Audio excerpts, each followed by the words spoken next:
ہم نے سبق اپنی مدد آپ کی پڑھائی کی تھی۔ آج ہم اس سبق کا اگلا حصہ پڑھیں گے۔ ہم نے یہ پڑھا تھا کہ یہ ایک مضمون ہے اور اس کے مصنف ہیں سر سید احمد خان۔ تو ہم اپنے مضمون کو یہاں تک تو پڑھ چکے تھے، معاف کیجیے گا، ہم یہاں تک اسے پڑھ چکے تھے۔ آج ہمیں یہاں سے پڑھنا ہے۔ ہم پہلے پوری عبارت کو پڑھیں گے اور پھر اس کے بعد اسے سمجھیں گے۔ تو چلیے پڑھتے ہیں۔ یہ بات روز بروز روشن ہوتی جاتی ہے، یعنی واضح ہوتی جاتی ہے، پتہ چلتی جاتی ہے کہ گورنمنٹ کا فرض بنسبت مثبت یعنی صحیح اور معمل کہتے ہیں عمل کرنے والے کو، عمل ہونے کو، کہ زیادہ تر منفی اور مانے ہے۔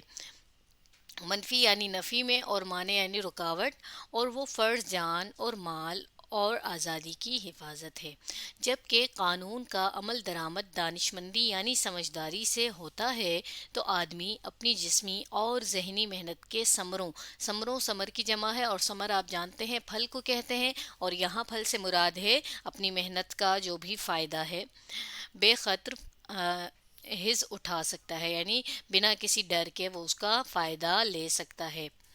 جس قدر گورنمنٹ کی حکومت عمدہ ہوتی ہے اتنا ہی ذاتی نقصان کم ہوتا ہے، مگر کوئی قانون گو وہ کیسا ہی ابھارنے والا کیوں نہ ہو۔ ابھارنے والا یعنی کسی چیز کو بڑھانے والا، جوش دلانے والا، سست آدمی کو محنتی، فضول خرچ کو کفایت شیار کہتے ہیں، صحیح طرح سے خرچ کرنے والے کو، سوچ سمجھ کے خرچ کرنے والے کو، شراب خور یعنی شراب پینے والا کو تائب کہتے ہیں، توبہ کرنے والے کو بھی کہا جاتا ہے، اور برائی سے بچنے والے کو بھی کہا جاتا ہے، نہیں بنا سکتا۔ بلکہ یہ باتیں شخصی محنت، کفایت شیاری، نفس کشی کہتے ہیں اپنی ان خواہشوں کو مارنا یا روکنا کہ جن کے بغیر بھی ہم زندگی گزار سکتے ہیں، سے حاصل ہو سکتی ہیں۔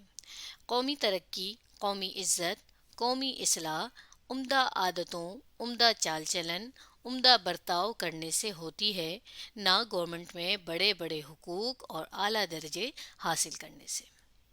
اب دیکھیں اس عبارت میں سر سید یہ بتاتے ہیں کہ کوئی بھی گورنمنٹ ہو جو عام طور پر کام کر رہی ہوتی ہے تو اس کا کام کیا ہوتا ہے کہ وہ لوگوں کی جان، مال اور آزادی کی حفاظت کرتی ہے، اور وہ کیسے حفاظت کرتی ہے کہ اس پر کسی قسم کی کوئی آنچ نہ آئے، اور جو ہے کوئی اسے کسی قسم کا کوئی خطرہ نہ ہو۔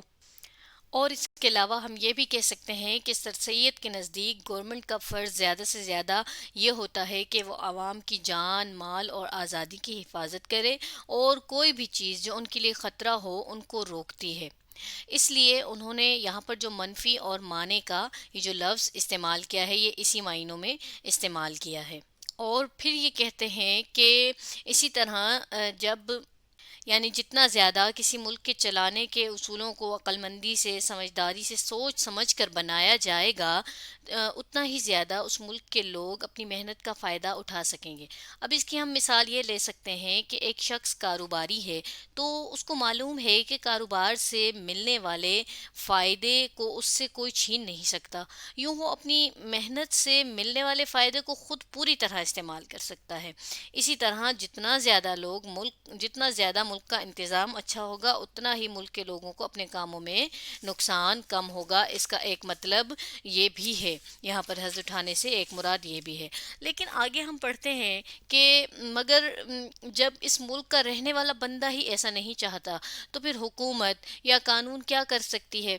تو اصل بات یہ ہے کہ ہر بندے نے خود محنت کرنی ہے، اپنا جو ہے، اب جتنا بھی اچھا قانون کیوں نہ بنا لیں، سست آدمی کو محنتی نہیں بنا سکتا نا، تو حکومت میں کتنا ہی عمدہ جو ہے عہدے پر کیوں نہ آ جائیں، اسی طرح کسی شخص کی حالت کو وہ جو ہے حکومت نہیں بدل سکتی جب تک کہ وہ شخص خود ایسا نہ چاہے۔ تو چلیں اب ہم اس سے آگے پڑھتے ہیں۔ یہ ایک نیچر کا قاعدہ ہے کہ جیسا مجموعہ قوم کی چال چلن کا ہوتا ہے، یقینی اسی کے موافق، یعنی موافق کا مطلب ہوتا ہے طرح سے، اس کے قانون اور اسی کے مناسب حال گورنمنٹ ہوتی ہے۔ نیچر آپ جانتے ہیں قدرت کو کہتے ہیں، اور چال چلن تو ہم بارہا اس سبق میں پڑھ چکے ہیں، قدرت معاف کیجیے گا طور طریقے کو کہا جاتا ہے۔ جس طرح کے پانی خود اپنی پنسال میں آ جاتا ہے۔ پنسال ایک طرح کا لکڑی کا پانی ناپنے کا آلہ ہوتا ہے جس میں نمبر ڈلے ہوتے ہیں، جس جگہ یوں گاڑا جائے اس لکڑی کو تو وہاں پر خود بخود یوں پانی آ جاتا ہے اور پتہ چل جاتا ہے کہ اس جگہ کتنا پانی ہے۔ اسی طرح عمدہ رعایا پر عمدہ حکومت ہوتی ہے اور جاہل و خراب و نا تربیت یافتہ رعایا پر ویسی ہی اکھڑ یعنی کہ جاہل حکومت کرنی پڑتی ہے۔ تمام تجربوں سے ثابت ہوا ہے کہ کسی ملک کی خوبی و عمدگی اور قدر و منزلت بنسبت وہاں کی گورنمنٹ کے عمدہ ہونے کے زیادہ تر اس ملک کی رعایا کے چال چلن عادات عادت چال چلن اخلاق و عادت تہذیب و شائستگی پر منحصر ہے، کیونکہ قوم شخصی حالتوں کا مجموعہ ہے اور ایک قوم کی تہذیب در حقیقت ان مردوں، عورتوں اور بچوں کی شخصی ترقی ہے جن سے وہ قوم بنی ہے۔ اب اس پیراگراف میں جو ہم نے ابھی اتنی بڑی پڑھی ہے، اس میں مختصراً اگر ہم دیکھیں تو سر سید نے یہ بات کی ہے کہ سر سید یہاں یہ بات کر رہے ہیں کہ عام طور پر یہ ہوتا ہے کہ جیسی عوام ہوتی ہے ان پر ویسی ہی حکومت آتی ہے۔ ابھی تک انہوں نے جتنا بھی تاریخ میں دیکھا ہے، اور تاریخ میں کیا ہوتا ہے کہ وہ باتیں جو ہو چکی ہوں یعنی جو لوگ کر چکے ہوں، یعنی تجربات جو ہو چکے ہوں انہیں ہم کہتے ہیں نا، تو انہوں نے بھی یہی دیکھا ہے کہ عوام کے اچھے اور برے ہونے کا کیسے پتہ چلتا ہے کہ اس کے اخلاق و عادات اور اس کے رہن سہن سے، یعنی قوم کے لوگوں کے رہن سہن عادات سے پتہ چلتا ہے کہ وہ قوم کیسی ہے۔ تو یہاں پر وہی بات کی جا رہی ہے۔ اور آگے، قومی ترقی مجموعہ ہے شخصی محنت، شخصی عزت، شخصی ایمانداری، شخصی ہمدردی کا۔ اسی طرح قومی تنزل، تنزل کہتے ہیں نیچے جانے کو، پستی کو۔ اچھا، یہاں پر قدر و منزلت کو تو آپ جانتے ہیں دو لفظوں کی ترکیب ہے، اور اس کو ہم کہتے ہیں عظمت و مرتبہ کے لیے ہم اسے استعمال کرتے ہیں۔ تو چلیں اب ہم اپنے اگلے پیراگراف کے الفاظ یہاں پر لے آتے ہیں۔ تو تنزلی کا میں آپ کو بتا رہی تھی، اس کا مطلب ہوتا ہے نیچے ہونا یا پستی کی طرف جانا، اور یہ ترقی کا جو ہے متضاد بھی ہے۔ جی، مجموعہ ہے شخصی سستی، شخصی بے عزتی، شخصی بے ایمانی اور شخصی خود غرضی کا اور شخصی برائیوں کا۔ نا تہذیبی و بد چلنی جو اخلاقی و تمدنی یا باہمی معاشرت کی بدی کی جمع ہے، اور آپ جانتے ہیں برائی کو کہتے ہیں، میں شمار ہوتی ہے، در حقیقت وہ خود اس شخص کی آوارہ زندگی کا نتیجہ ہے۔ اگر ہم چاہیں کہ بیرونی کوشش سے ان برائیوں کو جڑ سے اکھاڑ ڈالیں اور نیست و نابود کر دیں، جڑ سے اکھاڑنا اور نیست و نابود کرنا سمجھیے کہ ایک دوسرے کے مترادف ہی ہیں، جس کا مطلب ہے بالکل ختم کر دینا کسی چیز کو، تو یہ برائیاں کسی اور نئی صورت میں اس سے بھی زیادہ زور و شور سے پیدا ہو جاویں گی، جب تک شخصی زندگی اور شخصی چال چلن کی حالتوں کو ترقی نہ دی جاوے۔ اب دیکھیں یہاں سر سید دو چیزوں کے بارے میں بات کر رہے ہیں، ایک ترقی کے بارے میں اور دوسرا تنزلی کے بارے میں، اور انہوں نے یہ بھی بتا دیا کہ ترقی میں کون کون سی چیزیں ہیں اور تنزلی میں کون کون سی چیزیں ہیں، یعنی ترقی کن چیزوں سے مل کر بنتی ہے اور تنزلی کن چیزوں سے مل کر بنتی ہے۔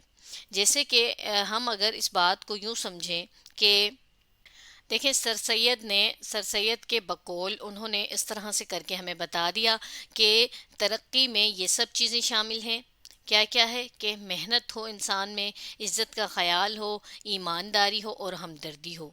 اور تنزلی میں کیا چیزیں ہیں کہ جو چیزیں ہماری ترقی کو خراب کرتی ہیں اور ہمیں نیچے سے نیچے لے کر جاتی رہتی ہیں، وہ کیا ہے؟ سب سے پہلی ہے سستی، پھر ہے بے عزتی یعنی بے عزتی ہونے کو محسوس نہ کرنا، بے ایمانی، خود غرضی یعنی صرف اپنا مطلب دیکھنا، اور شخصی جتنی بھی برائیاں ہیں یہ سب ہمیں تنزلی کی طرف لے جاتی ہیں۔ اب کیا ہے کہ یہ جب کیا ہوگا کہ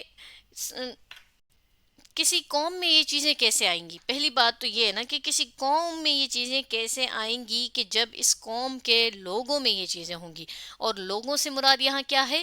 ہر فرد میں، ہر شخص میں جب یہ چیزیں ہوں گی تو پھر وہ ترقی کی طرف جائے گا، اور اگر ہر فرد میں یہ والی چیزیں ہوں گی تو وہ کس طرف جائے گا؟ تنزلی کی طرف جائے گا۔